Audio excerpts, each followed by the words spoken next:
Procesos de legislación sucesoral. El- este tema de las sucesiones es de suma importancia para cualquier persona, puesto que puede implicar tanto ventajas como desventajas a mediano y largo plazo. Al fallecer una persona, se inicia un proceso doloroso y complicado desde varios puntos de vista, y uno de ellos es determinar qué pasa con nuestra herencia. La sucesión hereditaria consiste en la transmisión de bienes pertenecientes a una persona que fallece hacia uno o varios herederos. Esta sucesión no se limita solamente a bienes y derechos, sino también a deudas y obligaciones que haya contraído este fallecido. El derecho sucesorio, a su vez, es el encargado de determinar quién es el beneficiario del patrimonio que será transmisible por causa de muerte, ya sea por ley o por testamento. Dentro de un proceso de sucesión, existen varios personajes involucrados que cargan con responsabilidades específicas. En primer lugar está el causante, la persona que ha fallecido. A raíz de esto, se da inicio al proceso de mortis causa o también causa de muerte, cuyo objetivo es adjudicar los bienes y derechos a los herederos de acuerdo al testamento del fallecido o la ley, en caso de no existir dicho testamento.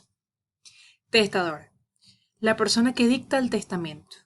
Por otro lado está el heredero, el cual recibe a título universal todos los bienes, derechos y obligaciones del fallecido, a excepción de lo que fue otorgado al legatario. El personaje legatario es aquel individuo que obtiene a título singular algún bien o derecho concreto a voluntad del causante en dicho testamento, y solo son responsables de aquellos derechos u obligaciones que se les adjudican. El albacea es el encargado de cumplir la última voluntad del causante y custodiar sus bienes.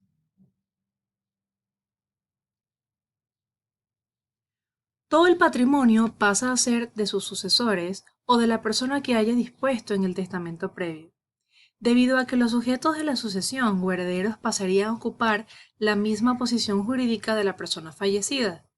Esto puede generar, por supuesto, conflictos por lo que conocemos como herederos forzosos, puesto que estos deben responder por las deudas del causante. Tipos de sucesiones por causa de muerte.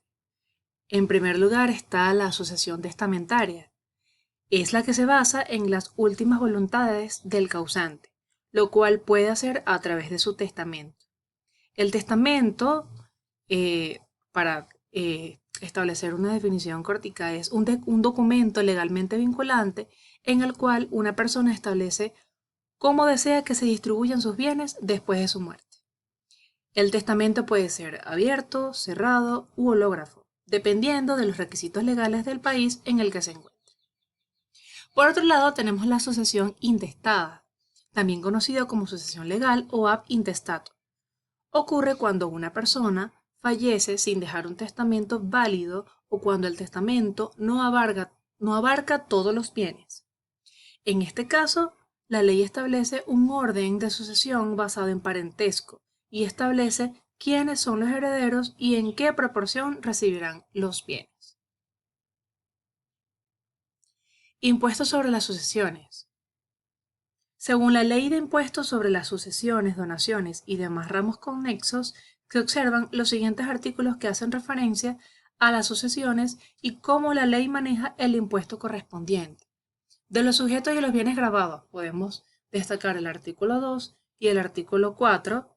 En el artículo 2 hace referencia a que quedan obligados al pago del impuesto establecido en la ley los beneficiarios de las herencias y legados que comprendan bienes, muebles o inmuebles, derechos o acciones situados en el territorio nacional. El artículo 4 dice, sin perjuicio de las garantías reales previstas en la ley, para asegurar el pago de la obligación tributaria, los herederos y legatarios responden individual y particularmente del impuesto que recae sobre su propia cuota. Por otro lado, tenemos del monto y la causación del impuesto, artículo 5 y artículo 7. En el artículo 5, el impuesto sobre herencias y legados de causa donde estén situados los bienes gravados y en el momento de la apertura de la sucesión, si los bienes se encontraren ubicados en jurisdicciones distintas, el lugar se determinará por el asiento principal de los intereses del causante, o en su defecto, por la ubicación de cualquiera de ellos. Artículo 7. El impuesto sobre sucesiones y legados se va a calcular sobre la parte líquida que corresponda a cada heredero o legatario. Por último, tenemos la declaración sucesorial, la cual es un trámite obligatorio ante el CENIAT, en el cual los familiares de los causantes o personas fallecidas reconocen las propiedades y bienes que pertenecían al difunto, con la finalidad de poder disponer de esas propiedades y bienes. Muchas gracias.